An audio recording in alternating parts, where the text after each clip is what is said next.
When it comes to Final Fantasy XIII, there's a definite separation of opinions about it and the direction it took the Final Fantasy series.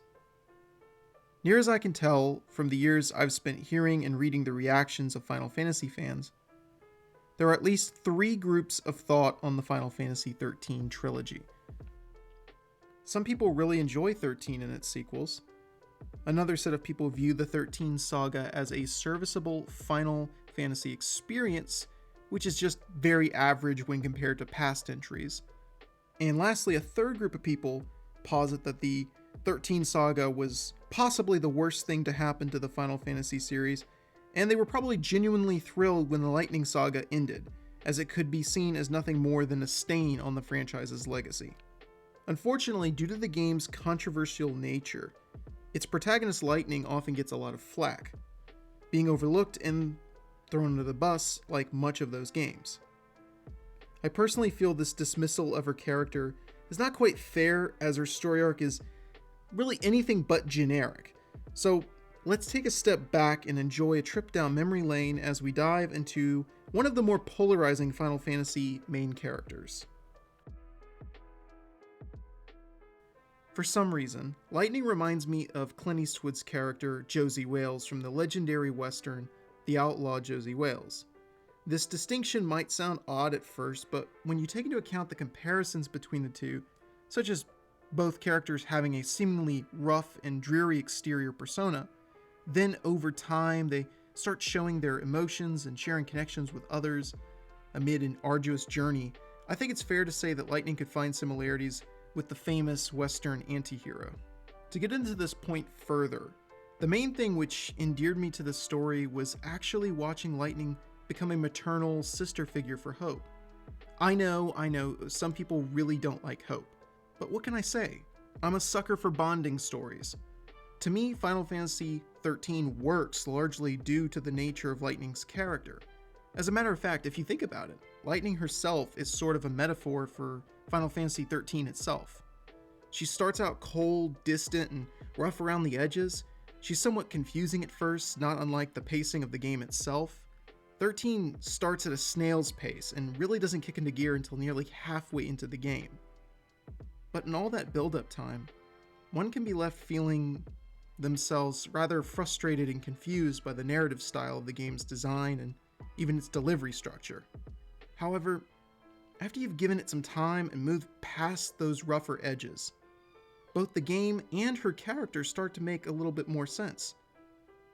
To some extent, you will find things that felt off to you before have now become enjoyable. Even at the least, you can appreciate what the game's trying to do. Thus, it is the same with Lightning herself. She grows on you as you progress forward.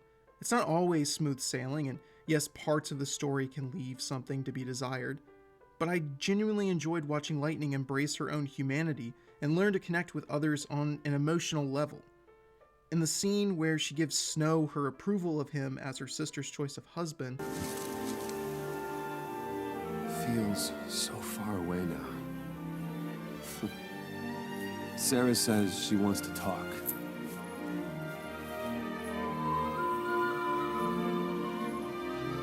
She'd probably prefer it if you skipped the lectures. Hey! Once we're home, what's your plan? You're getting married, right? What's that?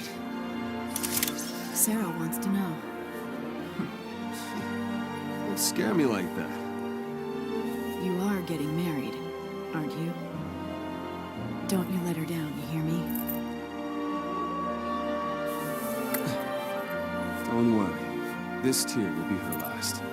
I'll make sure of that. That's all I need to know. there's a genuine feeling of evolution from where she was many chapters ago to a point of sisterly affection towards Snow, especially if you'd seen how cold and dismissive she was of him before. Looking at her development through the duration of 13, Lightning is able to build not only a group of friends, but more importantly, a family. There's always room for family. In the ending to 13 too, Lightning is faced with a shocking revelation. That is the truth that Lightning herself failed to protect Sarah, just as she accused Snow of back in 13. Lightning's dynamic proposed by this ending created what I thought was a really interesting premise for 13.3, later released as Lightning Returns.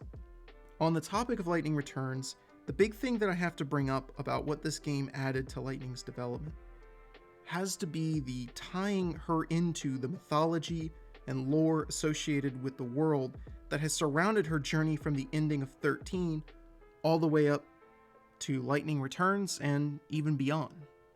It is utterly fascinating, and I know these games are polarizing, guys, but seriously, the lore and everything to do with the Fabula Nova Crystallis baked into the 13 saga was pure awesomeness. And I stand by that statement. Seize him!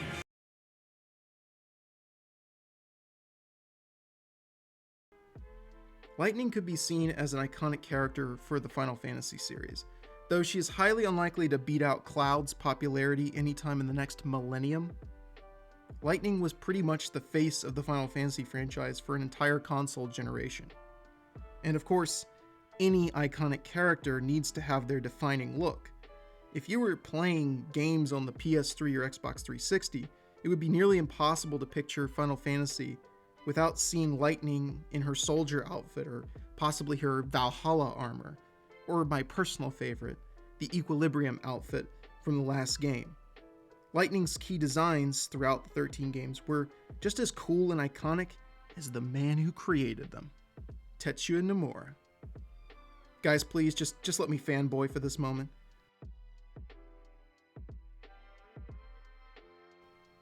Okay, I'm done.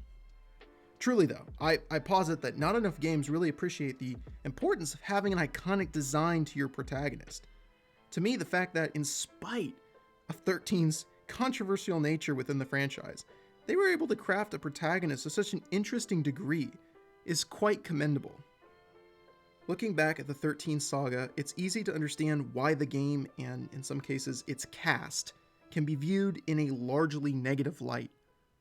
However, I do believe in what the creators behind the project were trying to achieve. It would have been easy to make another protagonist that was a hollow copy of Cloud Strife. A situation where we see Square Enix stop all attempts to build anything new and instead relying merely on the same ideas to dictate what narrative options the creators had. I admire the ambition behind the Fabula Nova Crystallis mythos. It took a lot of planning and the execution was getting better with time, but like nearly everything else associated with it, the mythos was left to rot away in obscurity as a once great idea that remained largely that, an idea.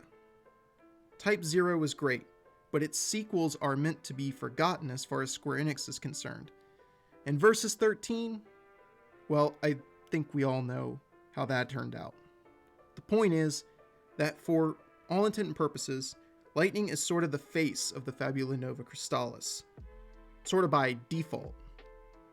Perhaps there's an element of that statement that makes me more lenient on her character, but I still believe that Final Fantasy fans should, at the very least, give the 13 saga another glance, if only to give Lightning a second chance. Was Lightning a bad Final Fantasy protagonist? I don't particularly think so. I think she was a pretty good one. Is she one of the best? Perhaps not. But she's certainly not the worst. And after all, at least her story got told from beginning to completion. Just think of poor Noctis. We never got to see his true story as it was originally intended. And Ace. What happened to Final Fantasy Type 1 and Type 2, the projects that Tabata teased with the HD release of Final Fantasy Type 0? We're never going to get to see the rest of that either. Either way, I'm interested to see what you guys think about Lightning, whether you liked her, disliked her, what was it about her that made you gravitate towards her character or find her rather rebuffing as a character? Whatever your thoughts are, I'm interested to see in the comments below. And also, if you enjoyed this video, I ask that you would consider subscribing to the channel, hitting the bell for notifications so you don't miss out on any more. And also, if you did enjoy this video, please hit the like button and possibly share it around so others can see it as well. Thank you so much and have a great day.